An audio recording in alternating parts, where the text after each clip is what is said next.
Hey guys, welcome back to the Sense Pop channel. For this week's deck profile, we're going to take one of the power boosters from set 5 and we're going to give it to one of the wish leaders from set 5, and which is not Shinrong, and we could try to make it work.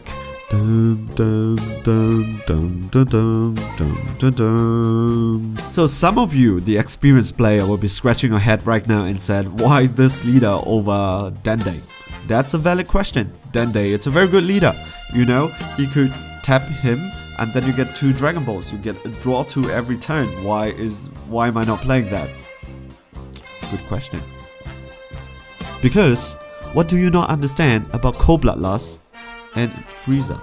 Jokes aside, Cold Bloodlust is always a good card to play, and of course it's Frieza, one of the characters, one of the iconic characters from the Dragon Ball series. Also at the same time, I love theme decks, so I want to, if I'm playing Mecha Frieza or I'm playing Frieza army stuff, I would love to have my corresponding leader as part of the theme. And with the new set, with the new power boosters, actually it works. It works really well. I'm so happy. So I'm really happy to share with you my deck. So maybe without further ado, let's see each other after the short intro. All right.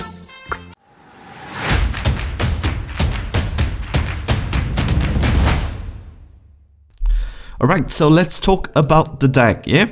So the whole idea about this deck is to abuse the revival of the Emperor. So if you don't know what this is a card that can be only used with yellow wish leader. That's why Dende still was able to use it, because Dende it's a yellow Shenrong leader, okay? So that's why it is just so much better to use this deck with yellow, because of just this one card alone. Using 2 energy to cheat out cards that are 4 energy is just a little bit of cheating, a little bit of being unfair, but this deck just is so fun that I cannot fault this. I really cannot fault this. Right, so let's get down to the deck profile. Let's talk about the leader itself. Sobe, it's Sobet. I don't know. So once per turn, when one of your battle card attacks, it gets 5k for the duration of the turn. Then choose up to 1 Dragon Ball from your deck or live and add it into your hand. Shuffle your the area that you look through. So take note that he is the only guy that could look into your life. So when one of the battle card attacks, it gets 5k and then you get to search a Dragon Ball. So go for your life first, take a look how many Dragon Balls are there, because those are the this is the only way that you can get Dragon Ball out from your life, unless from people hitting you, but it depends on some luck over there, yeah? If you have 3, then take 1, it's fine, but however, you just can't take 1 at any one point of time anyway. So if there are 7 or more Dragon Ball, you choose up to 1 desire card and then you flip it over. Such a great ability, because we play quite a couple of desire cards, 2 but you get to do it. Yep. So on his awakened side, choose 1, you get to draw a card, or you get to choose 1 yellow or black desire card with equal amount of energy. So you minimum needs around 2 energy, and then you activate it, or you remove 7 Dragon Ball, which is the ultimate ability. What you get to do, it's this card, you choose this card, your leader card gets 15k, and then you choose up to 2 of your opponent's battle card and switch them to rest mode. I don't know why they need to limit to battle cards. I don't see, if you can give Height of Mastery to tap any 3, I don't see why this Frieza leader can't tap energy. However, that's that. So no choice, we have to tap opponent's battle card. So if there is anything that needs to be tapped, for example like blocker, because you want to go for the game, this guy is your this is the guy that you can go for. Interestingly, is this a good design card? I would say no, because of how they design all this other color wish leader. it makes them unplayable until the power boosters comes out. So no one was playing all this wish leader until the power boosters comes out, because whatever this wish leader can do, Shenron can do better. However, Shenron can't do this, then you don't play Frieza. Just don't play the Frieza card. Yep, Shenron is just so much faster, because this guy needs 5k. He needs a battle card to be on board, and he needs the battle card to swing. And what do you get for that? You get a 5k, which is not a lot, because if you want to cast something in turn 1 and turn 2, usually they are not very big heater. And take note, at a point of time, the card Krillin for yellow wasn't out yet, so you don't get the 20k critical heater that you get 1 life, which in a hindsight is actually a very good combination, which I should put it here, but no. But now you get all this one drop that is 2k or 5k that you swing at 10k, so that's that.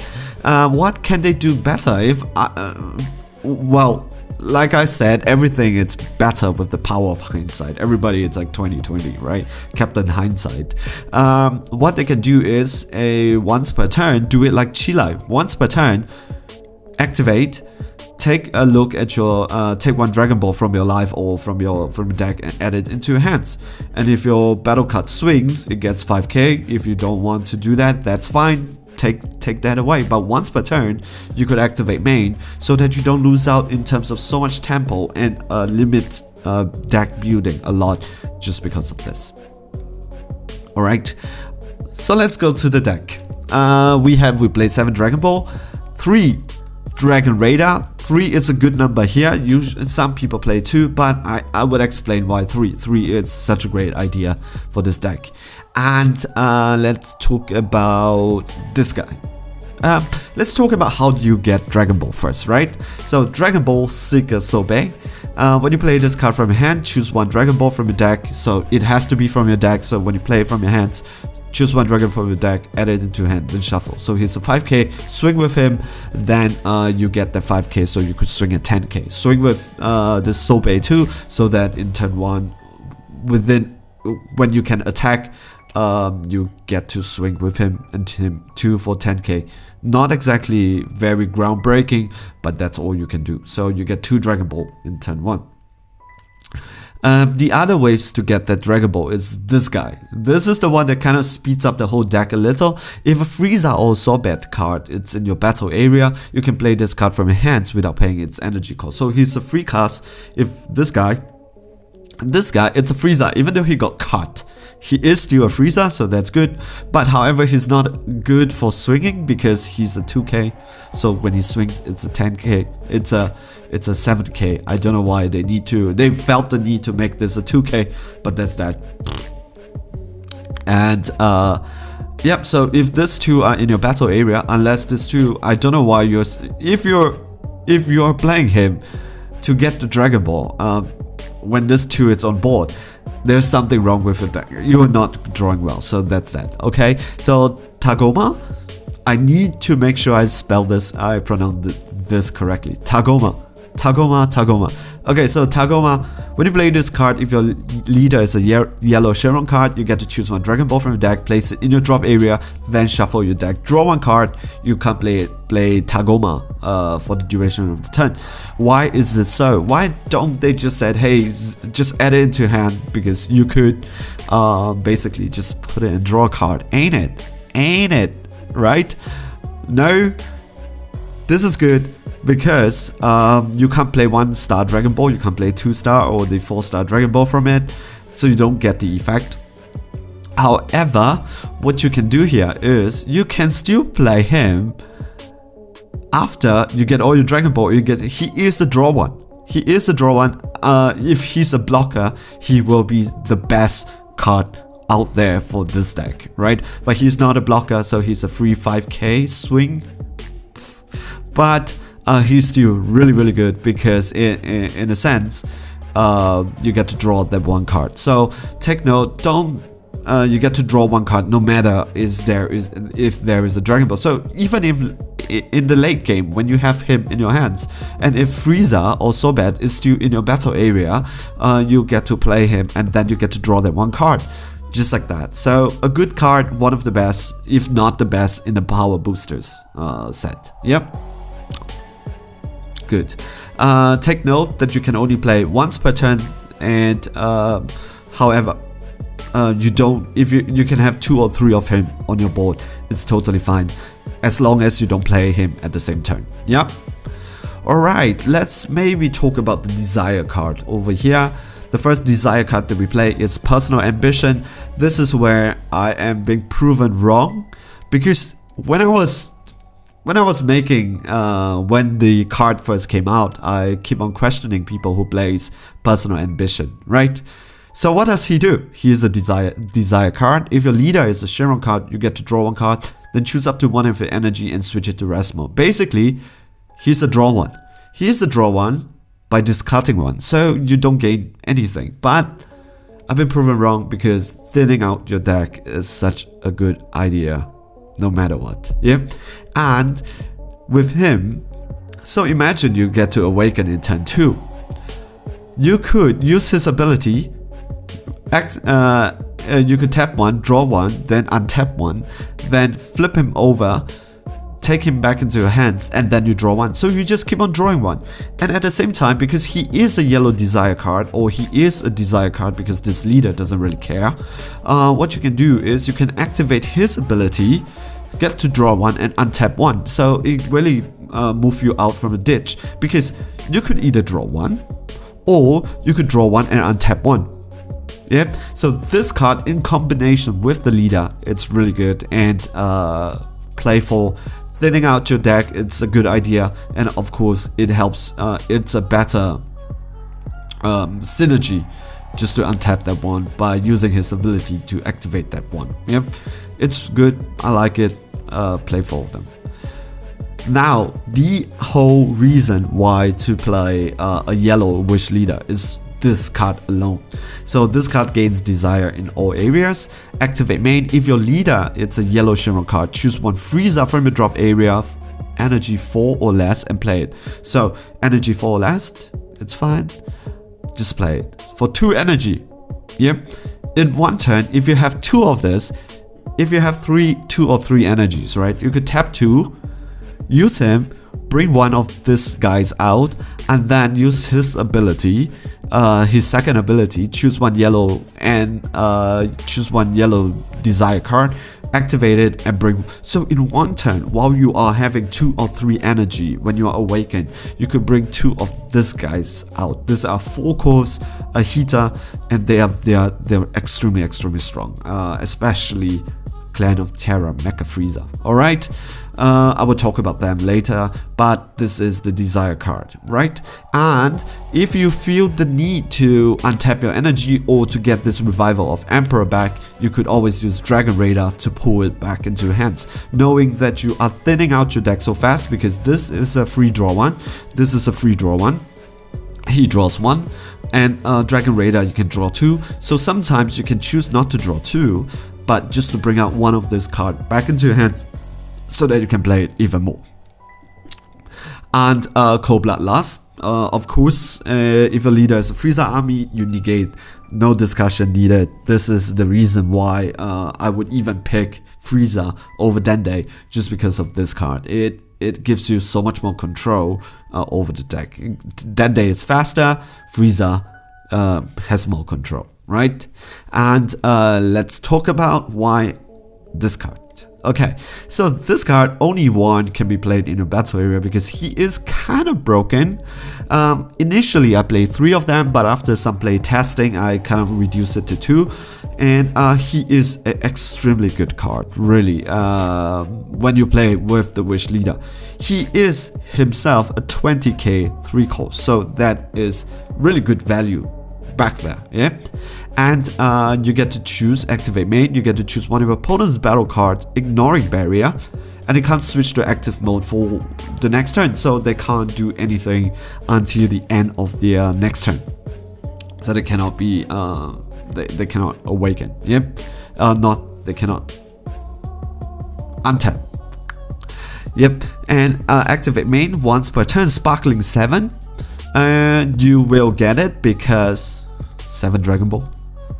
So activate his main first before you use the ultimate ability. Yeah, there is some conflict over here because you would maybe use his ability to tap 2 of your opponent's battle card, and then use Dragon Ball to remove that 7 Dragon Ball.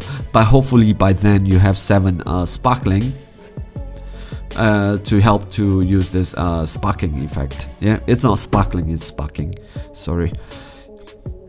If your opponent has 7 or more cards in rest mode, so that includes their leader card, their energy that are tapped, and their battle cards or their field cards, whatever is on their board. If there's 7 or more, if your leader it's yellow Shenron card, this card is in rest mode, it deals 1 damage to your opponent. So you could swing, use swing, and then let's see if he takes the damage. If he takes the damage, then you could use this ability, activate main, and then do 1 damage to your opponent, just like that. So if your opponent has only 1 more life left, after you swing with this guy, this guy, this guy, then GG, it's game over. Yep.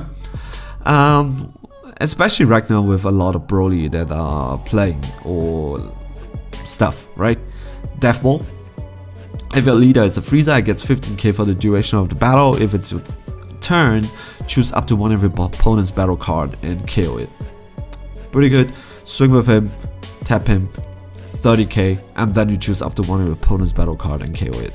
Pretty good. I play 2 off, but if you don't want to play this, it's totally fine. It really depends on what you want to do. Yeah, what type of local environment are you playing against, right? Then here, Mecha Frieza returning Terra. I love these 2 cards.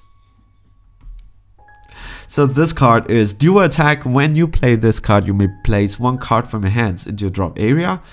It's good because if you have this guy in your hands, you could use him to drop him, then use him to bring him out. So it's kind of like a combo right there. When you play this card, you may place 1 card from your into drop area. If you do so, choose up to your opponent's battle card in rest mode and KO them. This card gains double attack, double strike for the duration of turn. Double strike, dual attack, 15k. You might say, this is not that good because it's 15k. Trust me, for 2 energy, this guy does his damage, especially when he KO 2 of your opponent's battle card without cost restriction, unless they have barrier. Alright, unless they have barrier, but without cost restriction, just play him to your opponent's battle card, especially if you're up against Broly and they had 2 of this thing, right, in rest mode. 2 energy, he comes out, drop 1, drop this guy, pops him, pops the 2 out, bye bye, gone. And then with him, just swing 2 times 15k. So your opponent has to deal with him, and at the same time, use Revival of Emperor again. Bring him out. This is the finale. This is the best card in this particular set.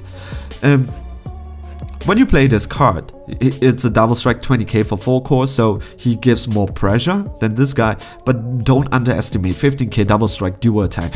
It's quite a lot of pressure right there, especially if they are trying to deal with this guy and you have this guy on the board and they know that you have this guy on the board and you have not activate your ability and your opponent's up to like a 3 lives, right? So you get to swing with a 30k, and there's a 20k, and there's a double strike 20k who's getting ready. So he needs to understand how he wants to play this thing out properly. So he would waste card just to deal with this, especially if you just slap in a super combo. Your opponent is gonna give a very hard time. But let's talk about Clan of Terra, Mecha Frieza. So this guy, when you play this card, your opponent reviews their hands. So they just show you get to choose 1 battle card, up to 1 battle card, so you can choose not to. Take note that it does not negate its ability, so your opponent might play a card. When you put your opponent's battle card down, the ability goes off. Yeah, so take note of that. Choose up to 1 of battle card among them, and your opponent plays that card in the battle area in rest mode. Rest mode, it's very important because you can take them out with this. So you can either use this and go for this, or this, drop this, and use this to come out. Best target, right? Of course, if they have 1k, just bring that 1k out, it's totally fine. But just to take a look at their hands and determine how much combo power they have, how many negates do they have, how many super combos do they have, it's good enough. And the best play with this always, like for me, I'm not saying that it's the best, I'm suggesting people who are playing this card, especially those that are beginners, to take their super combos. Take their super combo, slap it down, because super combo does not have when you play this card, right? So there is usually no effects on the super combo. If not, there is definitely no play when you play this card also for super combo. Slap it down in rest mode, use this guy, swing at their super combo. There is no minus on your side, because there's only quite very few outcomes that comes from this. The first outcome is they do nothing. So you take out one of their super combos. It's a plus, yeah, because the super combo protects them and give them a +1. Number 2, which they negate it, which is good for you because they steal -1 from their hands, right? And if your leader has not swing with your leader against a super combo and make him waste even more cards trying to protect the super combo. People put into super combos are good, right? And it's just amazing to see how people react. And I had to, there was kind of like a little argument. I would not say argument. Argument has such bad vibes, right? So there was a discussion between my opponent who actually spent a total of 2 to 3 cards trying to save his super combos from me. Because of I slapped him down and I put his super combo down, and I was swinging with my cards on his super combo, and then he wasted so much card. I said that if you let your super combo die in the first place, it's a -2. And he was like, yeah, kind of, that's right. But now he's a -3 because of that, right? So that's good. So it's always good, put that super combo down and swing this guy at it. A 20k against a 10k, usually you're gonna get the better end of the bargain, yeah? Alright, so that's the deck. I play Time Magic, but understandably so, that in this time and age, maybe 4 Nimbus would be good. It should be 4. I don't know why it's 3. And for those people who likes a bomb, you know, you play and then you prefer to end the game with a big bomb, because this is slowly grinding out your opponent, right? With little heaters that keeps on coming back. Dragon Raider brings a Revival of Emperor back, and your Revival of Emperor brings them back, and then you have this guy on the field that keeps on making sure that things does not get untapped, and you have this thing to clear the board, you have things to clear the board, and then you have things to destroy their hands. Yep. So this particular guy, however, you could take out one of these cards. I would suggest, personally, take out one of the Death Ball if it is not needed. Put him into it just for the bomb, because just you overwhelm everything in your drop area, bring him out, and then you could use him to finish the game. One of the cool plays that you can do is you could use Revival of Emperor with his ability, because this guy needs 5 energy, yeah? Use his ability, Revival of Emperor, use Clan of Terra Mecha, slap it down, take a look at the opponent's hands and see if there is any negates. If there's no negate, slap this guy down and then swing with him. Your opponent can't negate because you know that he has no negate, and then you finish the game just like that. You take 4 of his battle cards, combo with it, 40k minimum. Let's say you have 5k, 5k, 5k, 5k, 60k, triple striker, finish the game. Not to mention, he has to deal with Clan of Terra Mecha Frieza, and also maybe your leader if you have not swing. Alright, so that is the deck profile. I hope you like it. Give a like, subscribe, comment, and you know, I'm getting quite lots more comments, so there's a little bit more of engagement, and it makes me feel really appreciated. Like people are engaging, that's good. So comment, I will reply. So see you guys in the next video. Alright, ciao.